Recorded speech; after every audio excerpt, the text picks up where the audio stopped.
दरम्यान किल्ले रायगडावरून मुख्यमंत्री फडणवीसांनी केंद्रीय गृहमंत्री अमित शहांचं कौतुक केलं। यावेळी अमित शहांचा कणखर आणि कर्मठ गृहमंत्री असा उल्लेख फडणवीसांनी केला। त्याचबरोबर राज्यात महापुरुषांचा अवमान सहन करणार नाही असा इशारा सुद्धा फडणवीसांनी दिला आहे आणि दिल्लीमध्ये शिवरायांचं स्मारक झालं पाहिजे। त्याचबरोबर अरबी समुद्रातील स्मारकाचा निकाल हायकोर्टाच्या माध्यमातून निकाली काढू असंही मुख्यमंत्री फडणवीस म्हणाले। उदयन महाराजांनी काही मागण्या देखील या ठिकाणी केलेल्या आहेत। महाराजांची आमची चर्चाही झालेली आहे। त्या संदर्भात जी योग्य कारवाई करायची आहे ती तर आम्ही करणारच आहोत, कारण आमचं सगळ्यांचंच मत आहे की महापुरुषांचा अपमान, छत्रपतींचा अपमान करणाऱ्याला तर टकमक टोकावरनच लोटून दिलं पाहिजे। पण आपण लोकशाहीमध्ये आहोत, त्यामुळे लोकशाही अनुरूप या ठिकाणी नियम तयार करण्याचं काम हे आपण निश्चितपणे करू।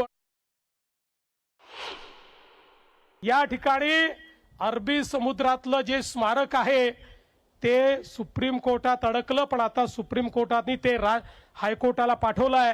महाराज, आपण महाराजांचे मावळे आहोत, हार मानणार नाही। हायकोर्टामध्ये लढून ते स्मारक आम्ही त्या ठिकाणी मोकळं करून घेऊ आणि कुठल्याही परिस्थितीमध्ये छत्रपती शिवरायांचे स्मारक झालं पाहिजे, हा प्रयत्न आपला असेल।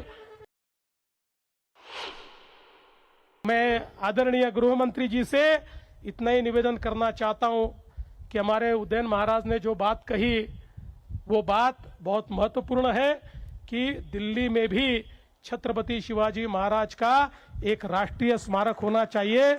उसके लिए हम आपके पास आएंगे और आपकी मदद लेकर वहां पर उचित स्थान पर ये राष्ट्रीय स्मारक तैयार करने का हम प्रयास करेंगे।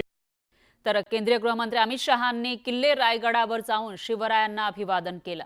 दरम्यान औरंगजेबाच्या कबरीवरून अमित शहांनी मोठं विधान केलंय। स्वतःला आलमगीर म्हणणाऱ्यांची कबर इथंच या मातीतच आहे असं अमित शहा म्हणाले। तर जिजाऊंमुळे शिवरायांना प्रेरणा मिळाली, ज्यांनी स्वराज्य स्वधर्माची ज्योत जागवली असंही अमित शहांनी यावेळी म्हटलेलं आहे। त्याचप्रमाणे शिवरायांच्या आदर्शावरच मोदी सरकारचं काम सुरू आहे असंही ते म्हणाले।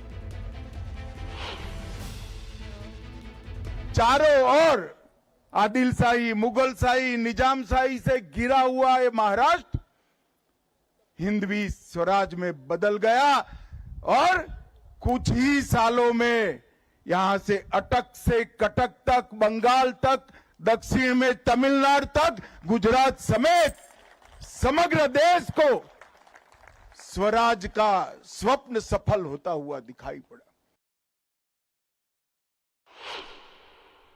महाराष्ट्र के लोगों को दो हाथ जोड़कर विनती करने आया हूं, शिवराय को महाराष्ट्र तक सीमित मत रखिए। देश और दुनिया शिवराय से प्रेरणा ले सकती है। स्वधर्म पर अभिमान करना, स्वराज की आकांक्षा रखना और स्वभाषा को अमर बनाना और मानव जीवन के स्वाभिमान के तीन मूल चरित्र को शिवाजी महाराज ने दुनिया और देश के सामने रखा।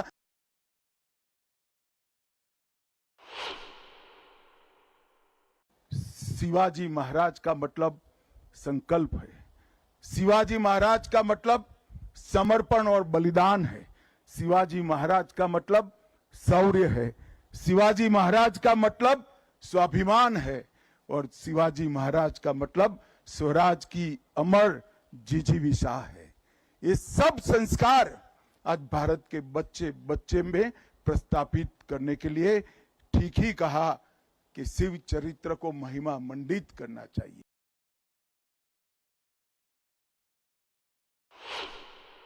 ये रायगढ़ स्मारक मंडल का जो काम है उसको अनेक प्रकार की सरकारी सुविधाएं भी देकर रायगढ़ को पूरे देश के युवाओं के लिए पर्यटन का स्थल नहीं, प्रेरणा का स्थल बनाने के लिए हमारी दोनों सरकारें कटिबद्ध हैं।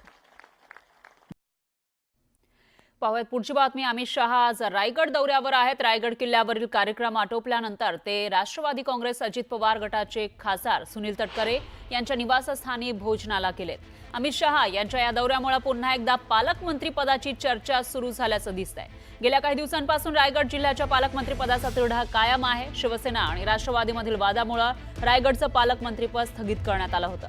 अशातच अमित शहा आज रायगड दौऱ्यावर आहेत, त्यामुळे पालकमंत्रीपदाचा तिढा सुटणार का अशी चर्चा आहे.